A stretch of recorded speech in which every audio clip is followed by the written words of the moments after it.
na po ang lahat. Atin pong huling awitin. Buksan po natin ang ating mga songbook sa song number 99. When We All Get to Heaven. Song number 99.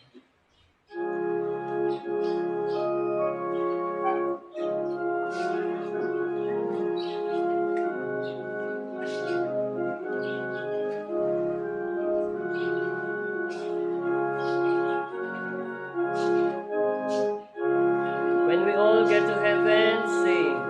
Sing the wondrous love of Jesus. Sing His mercy and His grace. In the mansions bright and blessed, He'll prepare for us a place.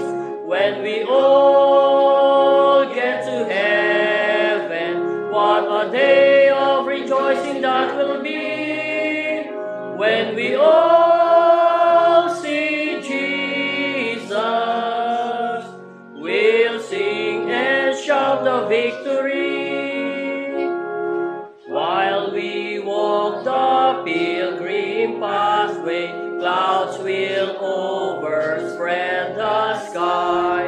But when traveling days are over, not a shadow, not a sign. When we all get to heaven, what a day of rejoicing that will be. When we all see Jesus, we'll sing and shout the victory. Onward to the prize before us, soon His beauty will behold. Soon the pearly gates will open, we shall tread the streets of gold. When we all get to heaven, what a day of rejoicing that will be. When we all see Jesus, we'll sing and shout the victory. Amen. Purihin at pagpalain ang mga mensahe ng mga awitin sa ating mga puso. At sa pakikinig at pag-aaral ng salita ng Diyos, muli nating tawagin ang ating minamahal na kapatid, Deacon Roger Blasco.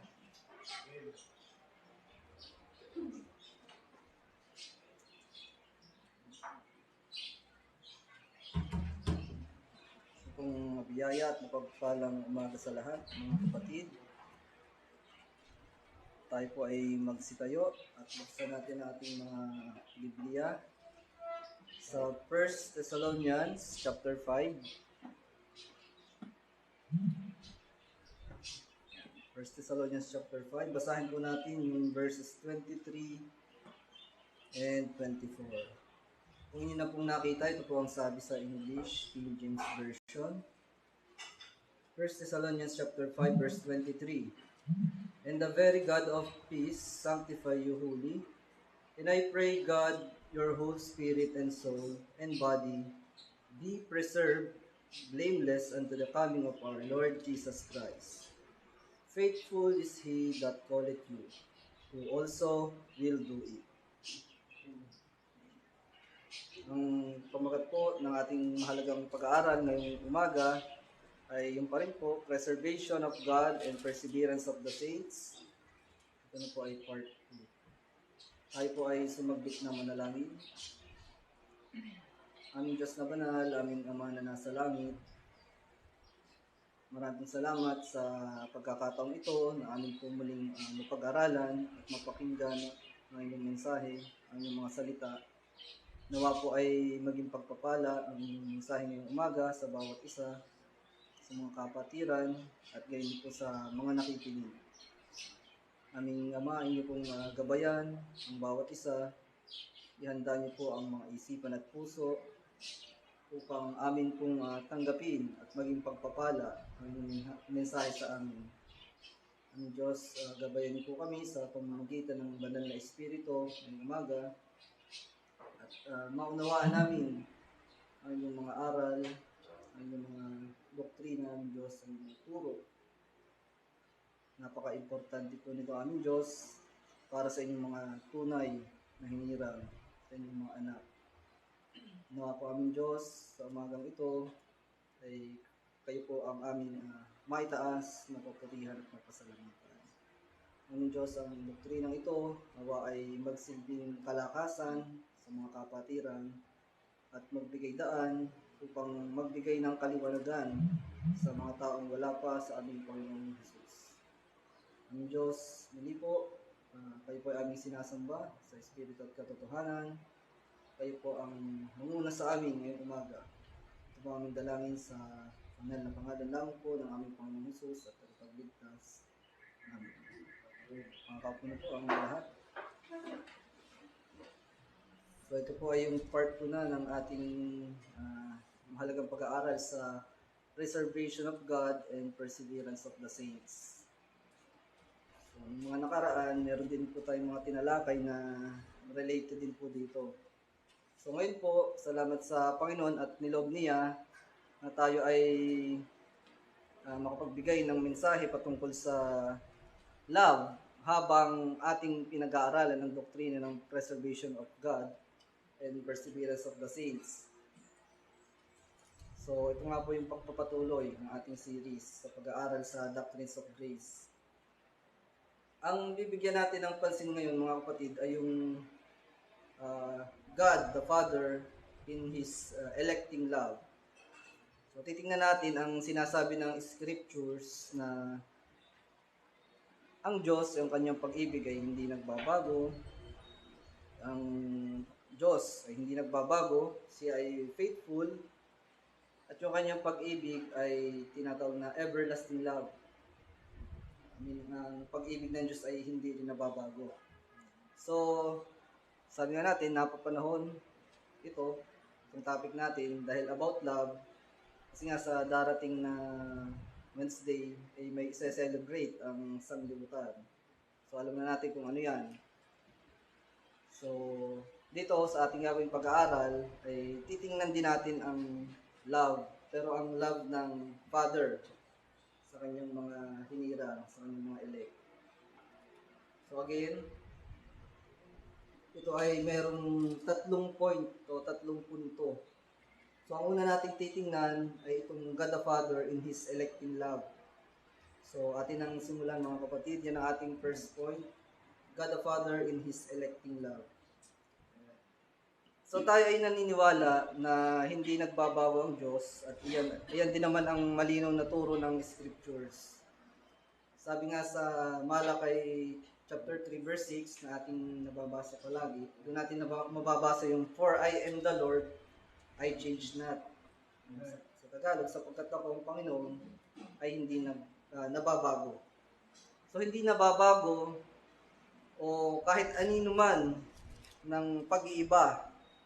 Yun ay sinasabi sa English ay yung with whom is no variableness, neither shadow of turning. So yun ang ating basahin. Kahit pang anino ng pagbabago. Sa James chapter 1, verse 17, basahin natin yung mga kapatid. James chapter 1, sa verse 17. Ito sabi, every good gift and every perfect gift is from above and cometh down from the Father of lights, with whom is no variableness, neither shadow of turning. Sa Tagalog, ang sabi, ang bawat mabuting kaloob at ang bawat sakdal na kaloob ay pawang buhat sa itaas, na bumababa mula sa Ama ng mga ilaw, na walang pagbabago ni kahit anino man ng pag-iba. So, hindi nagbabago o magbabago ang Diyos pagdating sa kanyang mga pangako. Ang kanyang faithfulness toward us at pag ang kanyang pag-ibig sa atin ay hindi nagbabago. So, sabi nga sa ating teksto concerning God's faithfulness toward us, sa kanyang mga tinawag, which are the elect. So basahin ulit natin ang ating text, mga kapatid, sa 1 Thessalonians chapter 5, verse 23 and 24. And the very God of peace sanctify you wholly, and I pray God your whole spirit and soul and body be preserved, blameless unto the coming of our Lord Jesus Christ. Ito yun, 24. Faithful is He that calleth you, who also will do it. Sa Tagalog, tapat yung sa inyo'y tumawag. Nagagawa rin naman ito. So again, hindi nagbabago ang Diyos at ang Diyos ay tapat. Tayo ay kanyang iingatang buo, mag-preserve, blameless. So hanggang kailan? Sabi dyan sa binasa natin, preserve blameless unto the coming of our Lord Jesus Christ.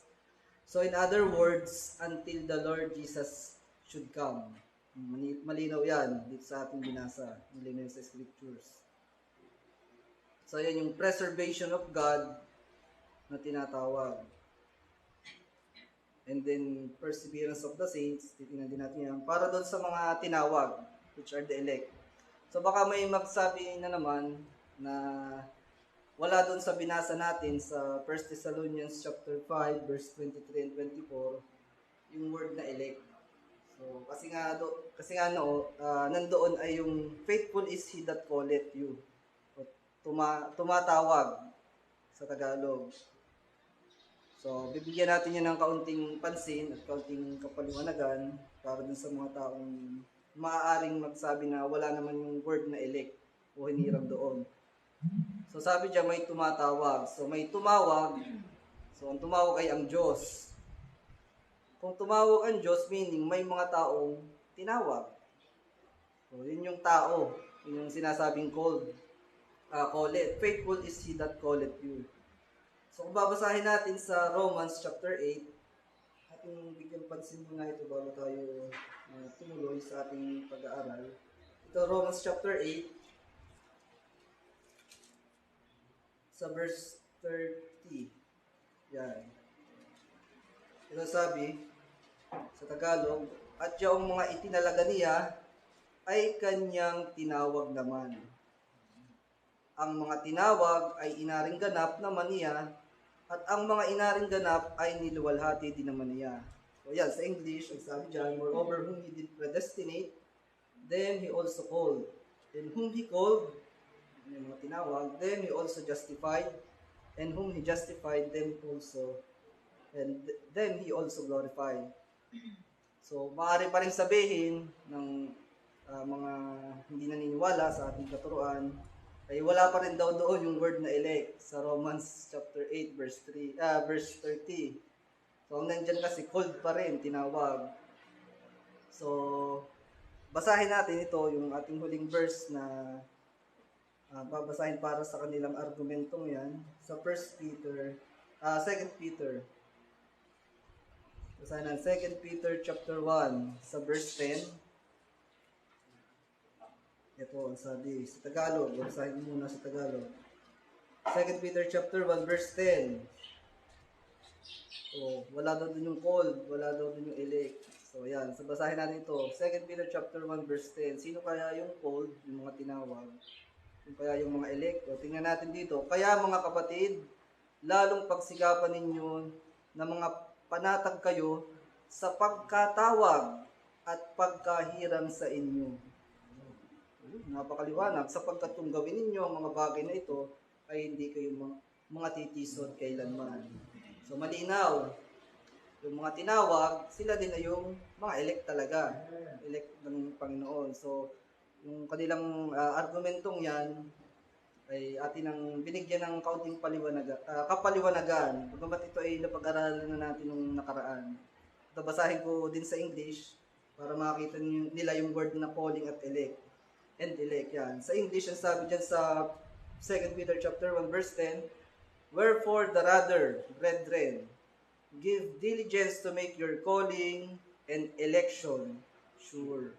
For if you do these things, ye shall never fall.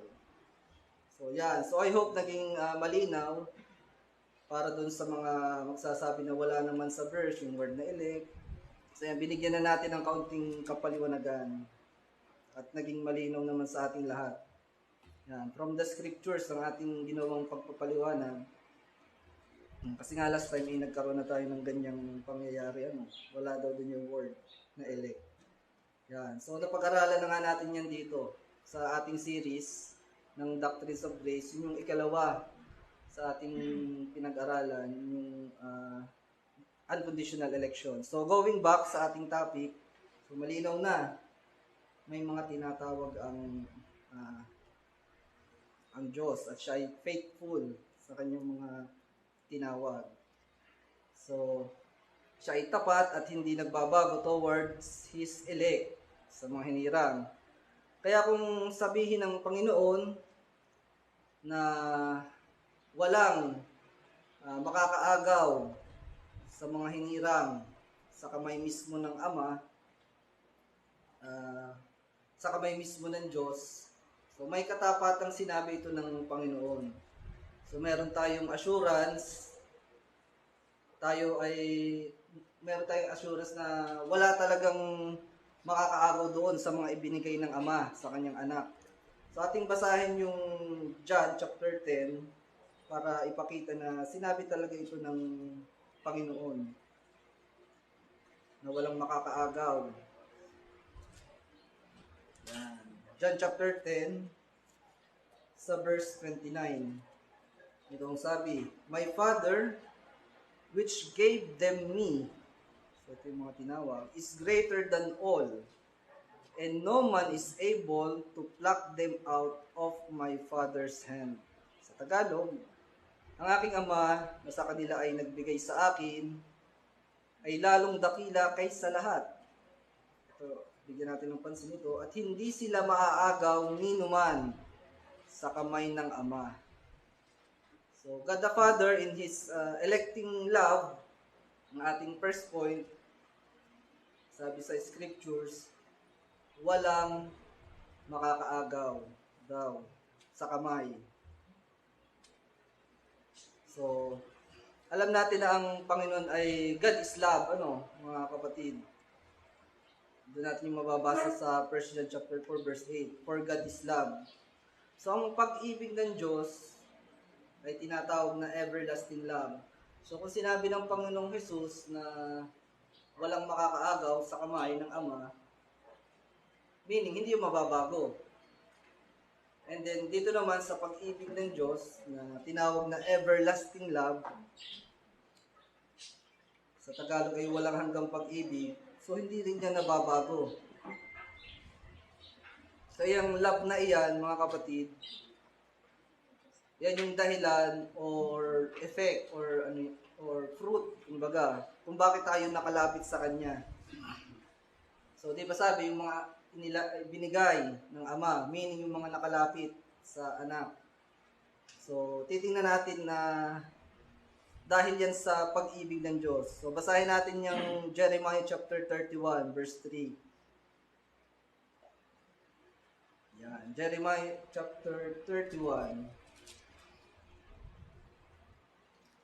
Dun sa verse 3.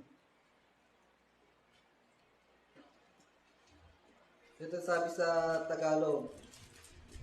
Sabi sa Tagalog muna. "Ang Panginoon ay napakita ng una sa akin."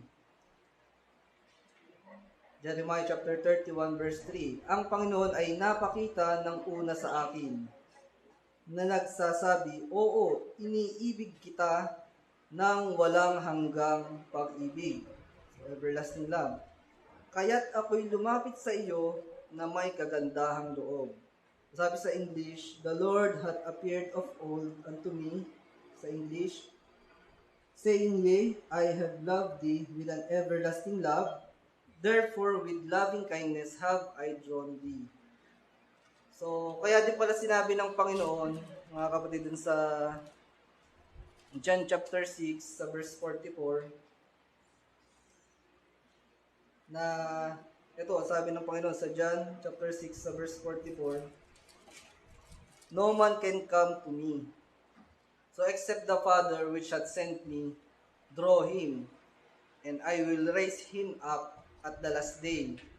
So maliban na lamang na ang Ama, dahil sa kanyang everlasting love, mga kapatid, ay maglapit sa Panginoong Jesus. Yung mga tao ilapit niya, yung kanyang mga hinirang. Dahil sa everlasting love ng Diyos. So, meaning, hindi yun nababago. Kung nailapit ka na, nasa kamay ka na ng Diyos. So, hindi na yun mawawala. Kasi nga, no man can pluck daw. Kapag inilapit ka na ng Ama, na yun lamang ang magiging exception para makalapit sa anak dahil sa kanyang everlasting love. Meaning, kung nasa kamay ka na ng Diyos, hindi ka na talaga mapapluck out. Yan. So, yun yung preservation of God.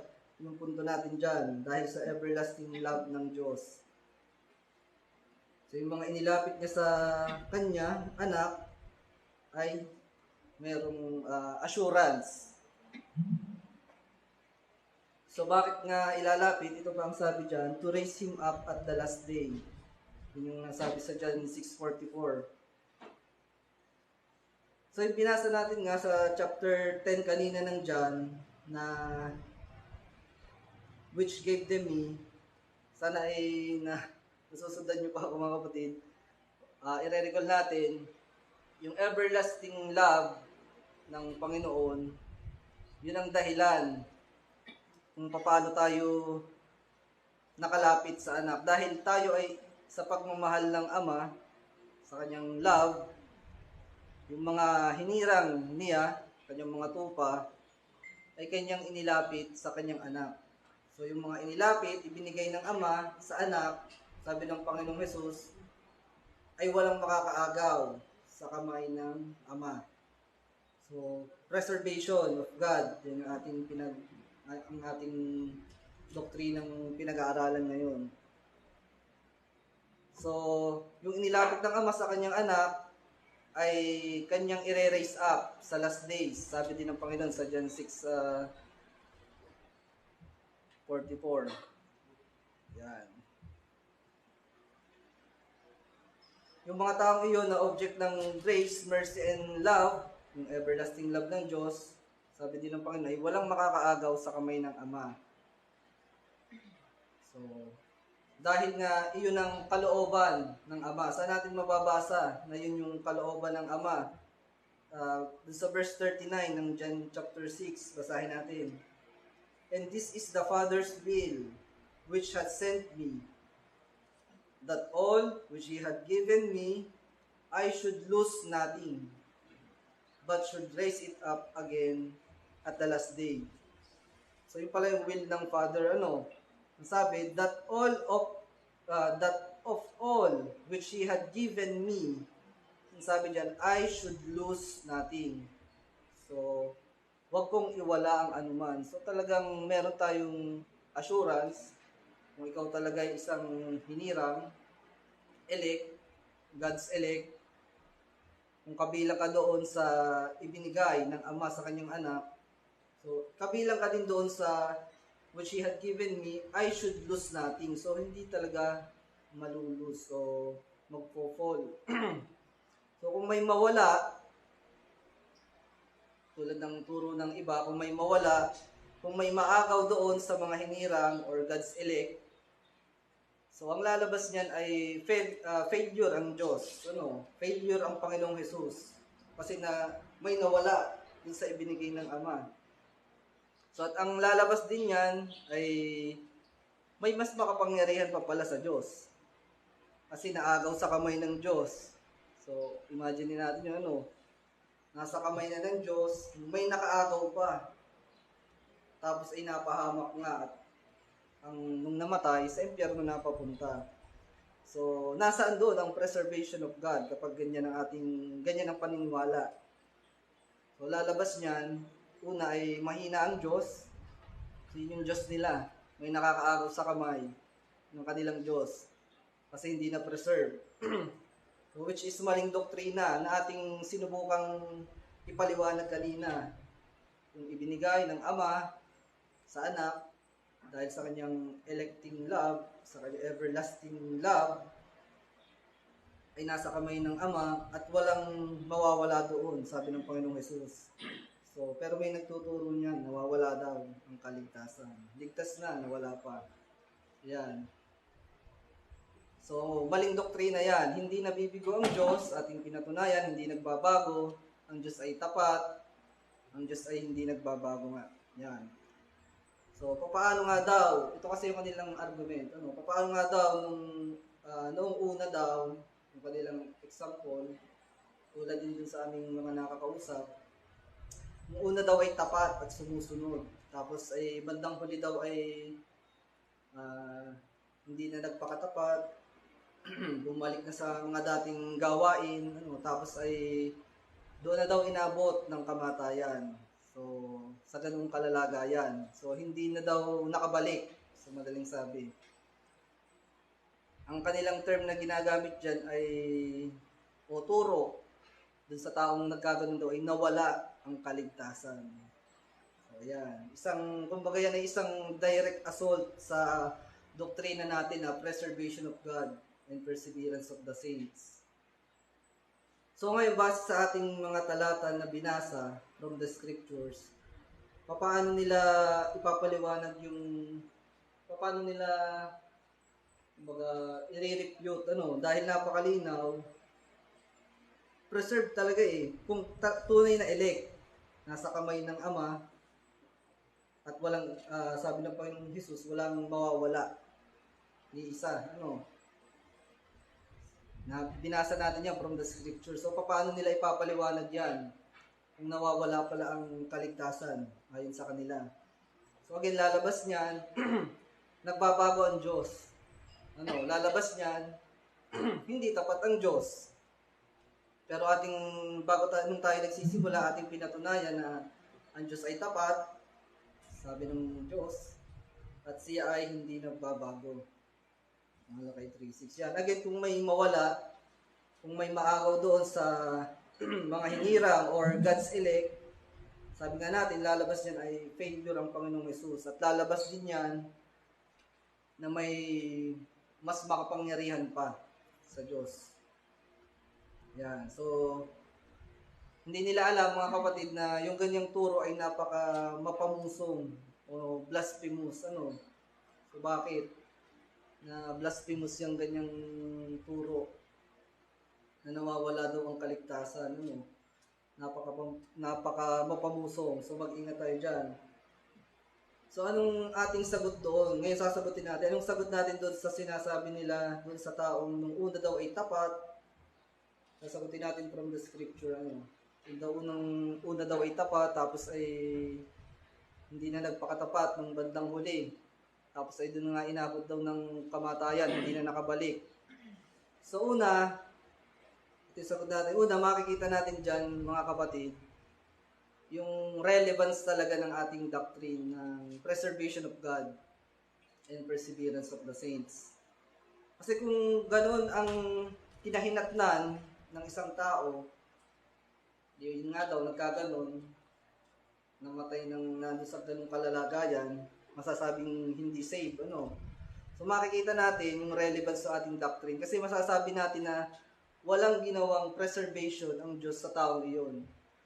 So meaning, hindi talaga siya object ng kanyang love, ng kanyang electing love. So meaning, yung taong iyon na kanilang ginagawang example ay hindi talaga isa sa mga tupa ng Panginoon. So hindi siya isa sa God's elect. Yun ang ating sagot dyan.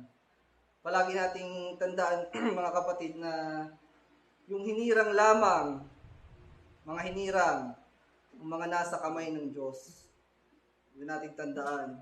So yung kanilang ginagawang example, from the very start, wala na talaga yun sa kamay ng Diyos. Kaya nagkaganon. So mamaya, mas papaliwanag pa natin yan. Yung mga taong kanilang ina-example na nung una daw ay nagustuhan, tapat, sumusunod, tapos nung bandang huli daw ay yun na nga, hindi nagpakatapat at namatay sa ganung kalalagayan, nasa kasalanan. So wala talaga yun sa kamay ng Ama. So meron tayong confidence para sabihin nga na hindi talaga yung ligtas from the very start. Based yan sa doctrine natin na preservation of God Kasi makikita natin, hindi na preserve ng Diyos yung buhay ng taong iyon. Walang naging preservation. So meaning, hindi nga talaga siya object, kumbaga, ng mercy, grace, and love ng Panginoon. So yan. Ang sabi natin, election is before the foundation of the world. Sabi nga natin, yung taong ganoon, na kanilang example, from the very start, wala na talaga. Kasi election is before the foundation of the world. Yun yung ating napag-aralan na nung una. Nung una pa lang, hindi na talaga sila object ng mercy ng Diyos. So, hindi sila tinatawag na vessels of mercy. Sila yung kabaligtaran. Sila yung vessels of wrath, fitted to destruction. So, saan natin mababasa yun? Para ipakita. Kasi kung siya talaga ay object of mercy, isa talaga sa elect, yung kanilang ginagawang example, makikita natin, ipe-preserve dapat yun ng Panginoon. Hindi siya magkakaganoon. Kasi nga una, ang lalabas, failure ang Diyos. Hindi niya na-preserve. Kasi nawala. Hindi lalabas dyan, sinungaling ng Diyos. Pero napatunayan natin, ang Diyos ay hindi nagbabago, hindi pa bago-bago, ang isip, yung ligtas ngayon, tapos hindi na ligtas sa susunod. And then, lalabas din yan, sinungaling ng Panginoong Hesus. Pagka ganun ang paniniwala, na nawala ang kaligtasan. So, basahin natin yung sa Romans chapter 21. Romans chapter 21 para ipakita na meron talagang object ng wrath. Romans chapter 9 sa verse 21 to 23. Hindi natin mababasa. Ito sabi, Romans chapter 9, verse 21 to 23. Hath not the potter power over the clay of the same lump to make one vessel unto honor and another unto dishonor? 22. What if God, willing to show his wrath and to make his power known, endured with much long suffering the vessels of wrath fitted to destruction? So, meron talagang ganoon. 23. And that he might make known the riches of his glory on the vessels of mercy, which he had afore prepared unto glory. So, kaya pala walang naging preservation sa ganoong mga tao na ginagawa nila example. Kasi sila din yung tinutukoy na dito na vessels of wrath, fitted to destruction. And then sila din yung tinutukoy dito sa stony ground and thorny ground, yung parable ng Panginoon. Kasi sabi nila, nung una, naniwala, may kagalakan, bago nung bandang huli, hindi na daw sumunod. So napaka-linaw niyan. Mga kapatid, hindi talaga yun ligtas. Yung mga ganoon. Hindi sa nawala ang kaligtasan, kundi nung una pa lang, wala na talaga yung root of the matter sa kanila. Wala talaga.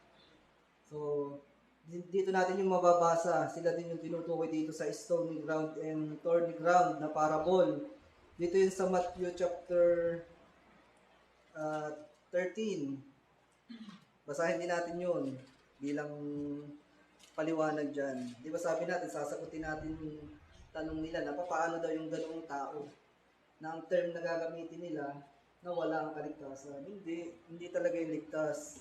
So nakita natin, may vessels of wrath at may vessels of mercy. Dito naman sa parable ng Panginoon sa Matthew chapter 13, simulan natin sa verse 3. So ito, Panginoon ang nagtuturo dito, Panginoong Hesus. And he spake many things unto them in parables, saying, Behold, a sower went forth to sow. And when he sowed, some seed fell by the wayside, and the fowls came and devoured them up.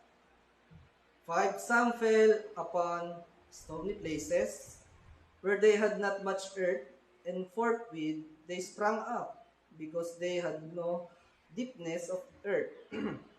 And when the sun was up, they were scorched. And because they had no root, they withered away. 7. And some fell among thorns, and the thorns sprang up and choked them. So yan, ang verse 7 lang ang ating basahin.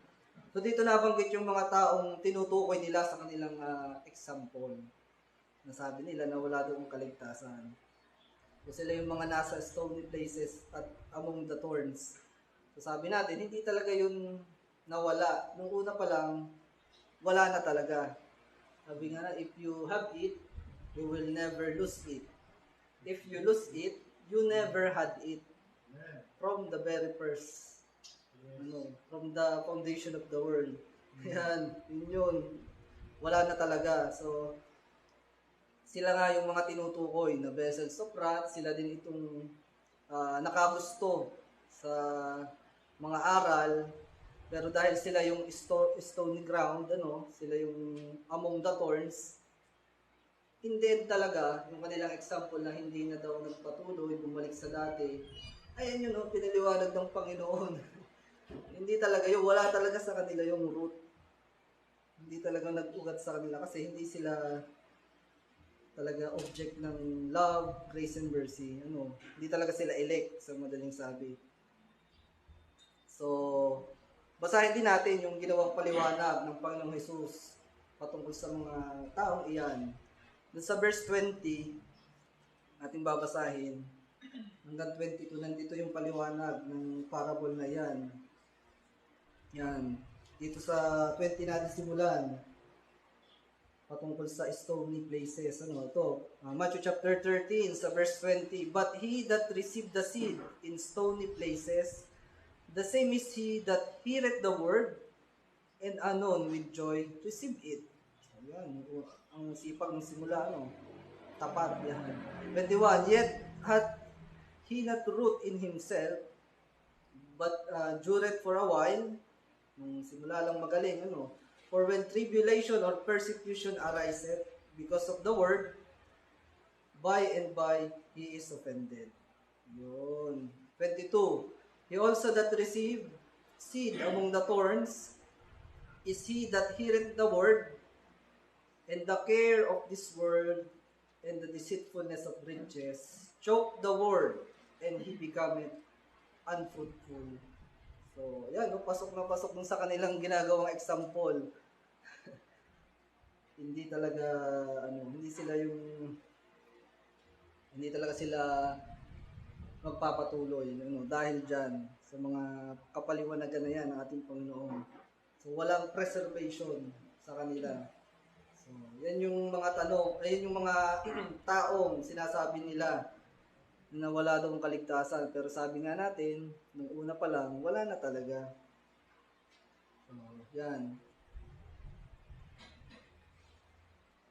Sabi nga natin, kapag ang paniniwala ng isang tao na nagsasabing mananampalataya sa Diyos, kapag ang paniniwala mo naman ay nawawala ang kaligtasan, again, blasphemous ang iyong paniniwala, pamumuso yan sa Diyos.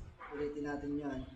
Dahil para mo na rin sinabi na hindi tapat ang Diyos at pabago-bago ang Diyos. Ligtas ngayon, tapos bukas hindi na ligtas. Matandaan natin yung Malakay chapter 3 verse 6, for I am the Lord, I change not. Sabi ng Panginoon, sapagkat ako, ang Panginoon ay hindi nababago. So, sabi na, blasphemous ka kasi babanggain mo yung sinabi ng Diyos ng Panginoon, na hindi siya nababago. At isa pa, kapag sinabi mo na nawawala ang kaligtasan, para mo na rin sinabi na mahina ang Diyos at sinungaling ang Panginoon.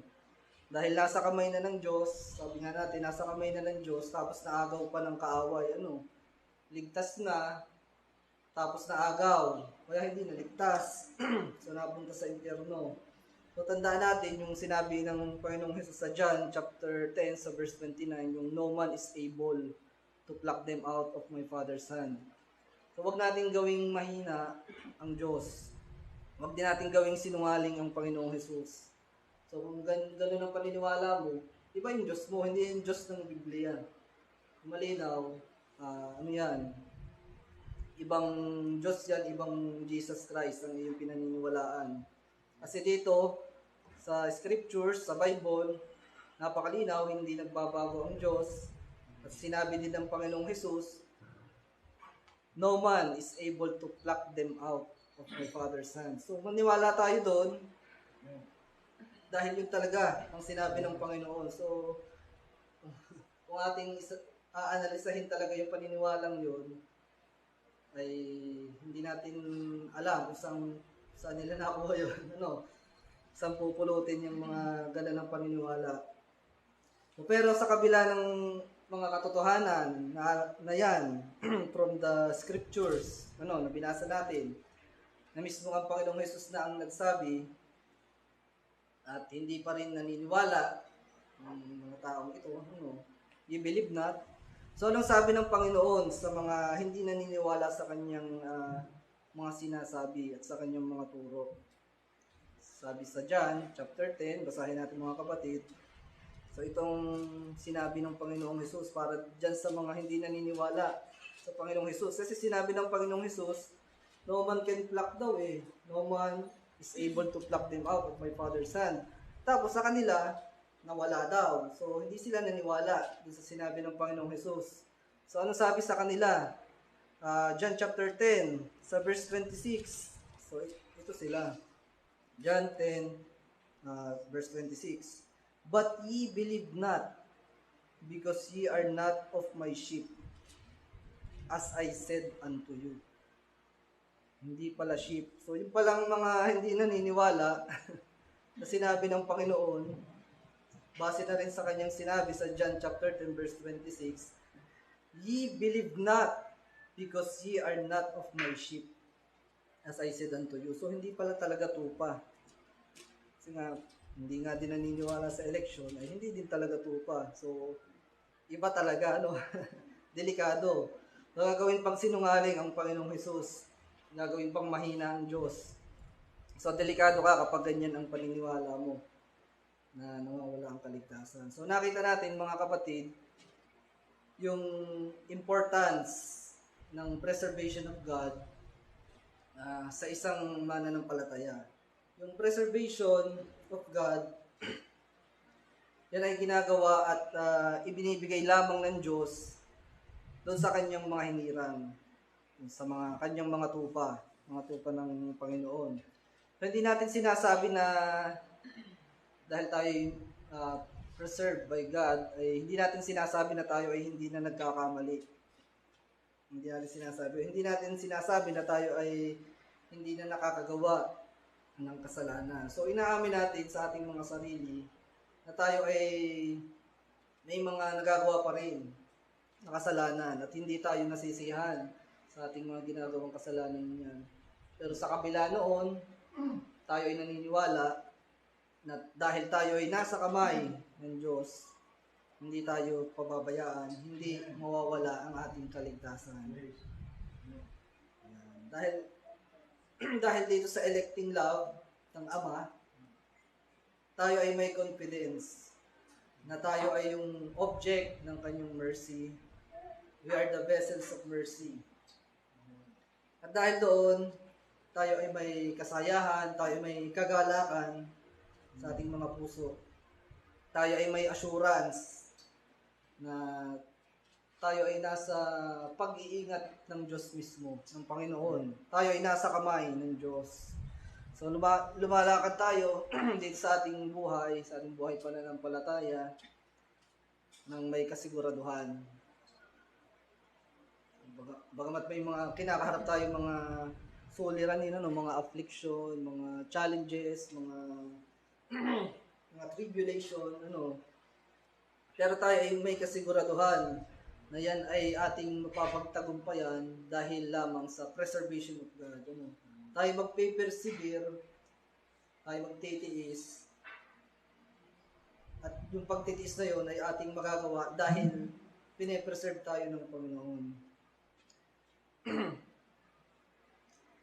Yan ay para lamang yan sa mga tupa. Dahil sabi nga ng Panginoon, ang kilala ng Panginoon ang kanyang mga tupa. So ang kanyang mga hinirang kilala. Sabi nga sa 2 Timothy chapter 2 sa verse 19, mababasa natin din yung nakikilala ng Panginoon ang mga kanya. Kung dun sa kanina, ye believe not because ye are not of my sheep. Dito naman, sa 2 Timothy chapter 2 sa verse 19, kung ating babasahin, nandyan yung nakikilala ng Panginoon ang mga kanya. O kaya tayo, tayo bilang mga tunay na mananampalataya, o kilala tayo ng Panginoon. Kaya, meron tayong preservation of God. Nasa atin yan. At dahil meron tayong preservation of God, ng preservation ng Diyos sa atin, lumalayo tayo sa mga kalikuan. So, hindi mangyayari sa atin yung kanilang example na nung una'y tapat bago bumalik din sa kasalanan. Hindi mangyayari yun. Kasi, dahil nga kilala tayo ng Panginoon, tayo kanyang pinipreserve, lumalayo tayo sa kalikuan. We need to persevere, kumbaga. So, basahin nga natin yan. 2 Timothy, chapter 2, sa verse 19. Nakita natin yan dyan. 2 Timothy, chapter 2, sa verse 19. So, ito sabi, sa Tagalog ko muna babasahin. Gayon may, ang matibay na pinagsasaligan ng Diyos ay nananatili na may tatak nito. Nakikilala ng Panginoon ang mga kanya. At lumayo sa kalikuan ang bawat isa na sumasambitla ng pangalan ng Panginoon. Sabi sa English, nevertheless, the foundation of God standeth sure, having the seal, the Lord knoweth them that are His. And let everyone that nameth the name of Christ depart from iniquity. So kaya nga ang preservation of God at perseverance of the saints, sabi nga natin ay hindi pwedeng magkahiwalay. Sabi dito, let everyone that nameth the name of Christ depart from iniquity. So dito naman makita natin, may duty pa rin talaga tayo. Sabi dito, lumayo sa kalikuan ang bawat isa. So, God preserve us. Tayo naman, we persevere until the end. At magagawa lang natin yun dahil dun sa preservation ng Panginoon. And then, still babalik pa rin tayo dun sa pinaka dahilan kung bakit tayo ay napabilang sa mga hinirang. Doon pa rin papasok yung love, everlasting love ng Panginoon. So our last verses, mga kapatid, basahin natin yung 1 John chapter 4. 1 John chapter 4. Simulan natin sa verse 9. Ito ang sabi. In this was manifested the love of God toward us, because that God sent His only begotten Son into the world, that we might live through Him.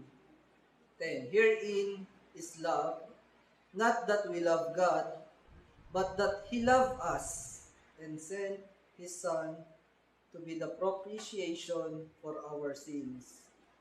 Sabi sa Tagalog, dito nahayag ang pag-ibig ng Diyos sa atin. Sapagkat sinugo ng Diyos ang kanyang bugtong na anak sa sanglibutan upang tayo'y mabuhay sa pamamagitan niya.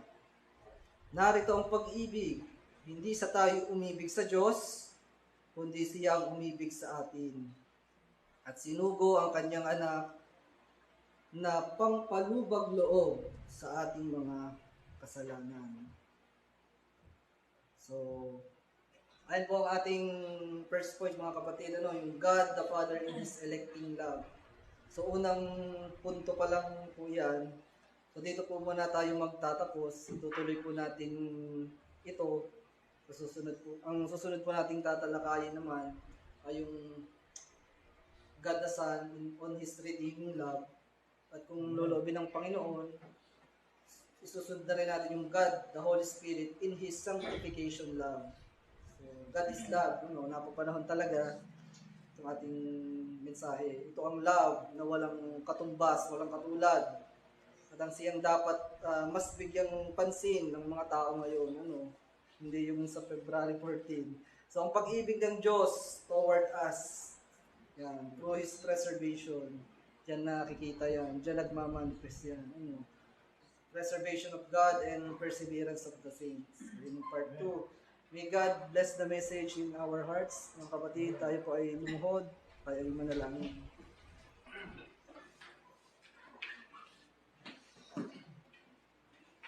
Ang Diyos na banal, kataas sa lahat, aming mga salamin. Maraming salamat sa inyong mensahe sa amin ngayong umaga. Tunay po na napakaganda ang inyong mga katuruan. Kami ay merong kasiguraduhan, meron kaming confidence sa aming Diyos na sa kabila ng aming mga kinakaharap ay kami ay patuloy na inyong pine-preserve hanggang sa wakas, hanggang sa huli, hanggang sa pagbabalik ng aming Panginoong Hesus. Salamat po sa doktrina ito na nagbibigay ng galak sa aming mga puso. Na kami, inyong mga anak, inyong mga hinirang, inyong mga tupa, ay nasa inyong kamay. At kahit ang kaaway, kahit sino pa man, ay walang makakaagaw sa amin.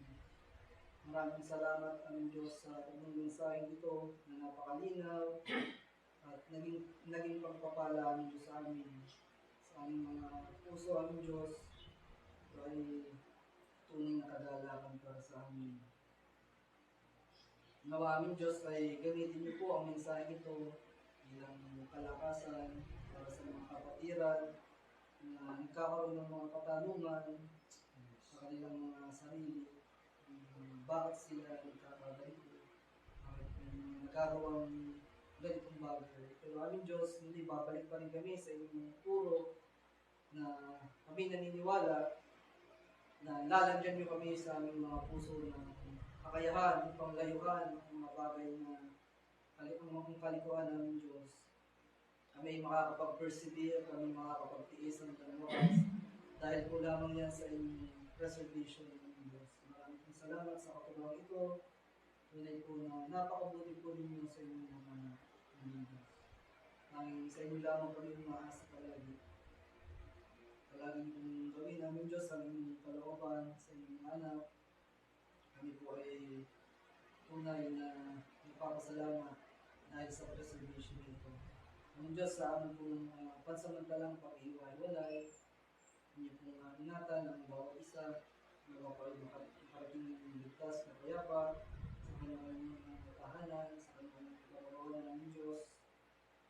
At sa darating po na isang linggo na aming kakaharapin, dahil po sa inyong preservation, kami po naniniwala, kami inyong iingatan, ilalayo po kami sa mga kapahamakan, sa mga tao ng Diyos.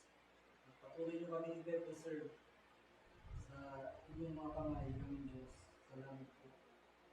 Ang Diyos palagi nyo po kami paalalahanan kung gaano kami kapalad na kami ay isa sa inyong mga hinirang, kung kami ay napabilang dito sa inyong tunay na iglesia, kung saan dito lamang kami nakakapakinig ng inyong mga tunay na mensahe ng inyong mga sound doctrine ng Diyos.